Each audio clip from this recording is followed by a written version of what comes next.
পৃথিৱীৰ আটাইতকৈ সুন্দৰ বস্তুটো হ'ল ফুল, কিন্তু তাৰ শিপা মাটি আৰু গোবৰতহে থাকে। D.H. লৰেন্স। ঘৃণাৰে নিজক ভাৰাক্ৰান্ত কৰি নল'ব। তুমি ভবাতকৈ ই অতি গধুৰ বোজা। মেডাম ডাষ্টছেভিন। ধন ব্যয় কৰাত ফুটি ওলাই মানুহৰ জীৱনবোধৰ পৰিচয়। গ্ৰেট। ধৰ্ম নামৰ দৈত্যটোক বধ কৰিব নোৱাৰালৈকে স্বৰ্গৰাজ্যত প্ৰৱেশ কৰিব নোৱাৰি। Bertrand Russell. একমাত্ৰ সন্তানেহে মাতৃৰ সাহস আৰু দুখ বুজি পায়। মুল্কৰাজ আনন্দ।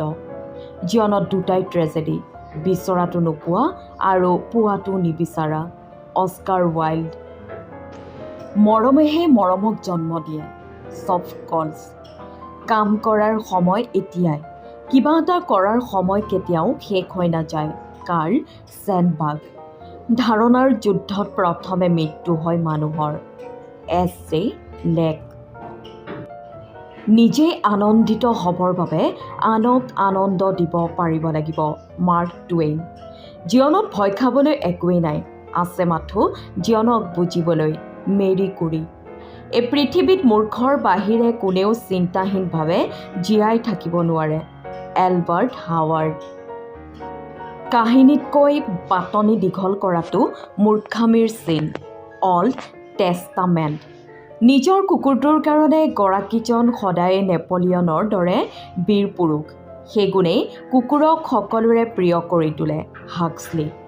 মনত ৰাখিব, আপোনাৰ জীৱনৰ প্ৰতিটো দিনেই আপোনাৰ ইতিহাসৰ একোটা পৃষ্ঠা। আৰৱিক প্ৰবচন। নতুন বন্ধুক আঁকোৱালি ল'ব নোৱাৰাজনে জীয়াই থকাৰ কলা হেৰুৱাই পেলায়। ৱেৰ মিটচেল। উপদেশ দিয়া মানুহজনতকৈ উপদেশ বিচৰা মানুহজন প্ৰায়ে শ্ৰেষ্ঠতৰ বুলি প্ৰমাণিত হয়। Carl phone Nobel. অন্ধই যদি অন্ধক পথ দেখুৱাই দুয়োজনেই খালত পৰে। New testament. ডিউটি কৰ্তব্য এইটোৱেই হ'ল ইংৰাজী ভাষাত আটাইতকৈ সৰল শব্দ।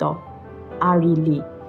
অধিক মিঠা নহ'বা, নহ'লে তোমাক খাই পেলাব, কিন্তু অধিক তিতাও নহ'বা, নহ'লে তোমাক গিলি থ'ব। ইহুদী প্ৰবচন। যেতিয়াই খং উঠে 4লৈকে গণক, বেছি খং উঠিলে শপত খাওক। Mark Twain. যি কণী চুৰি কৰিব পাৰে তেওঁ হাতীও চুৰি কৰিবলৈ সামৰ্থ। George Howard. অতীতৰ নিচিনাকৈ ভৱিষ্যতটোৱেও বৰ্তমানক প্ৰভাৱিত কৰে। ফ্ৰিজেডৰিক নীটছে। পাপেৰে কিছু লোকৰ উন্নতি হয়, আন বহুতৰ ভাল কামেৰেও পতন ঘটে। শ্বেক্সপিয়েৰ। তুমি যেন জীৱনৰ প্ৰতিটো দিনেই পৰিপূৰ্ণভাৱে জীয়াই থাকা, এয়ে মোৰ প্ৰাৰ্থনা। Jonathan Swift. জ্ঞানী মানুহে আনৰ ভুলৰ পৰা শিকে, মূৰ্খই শিকে নিজৰ ভুলৰ পৰা। H.G. ৰন।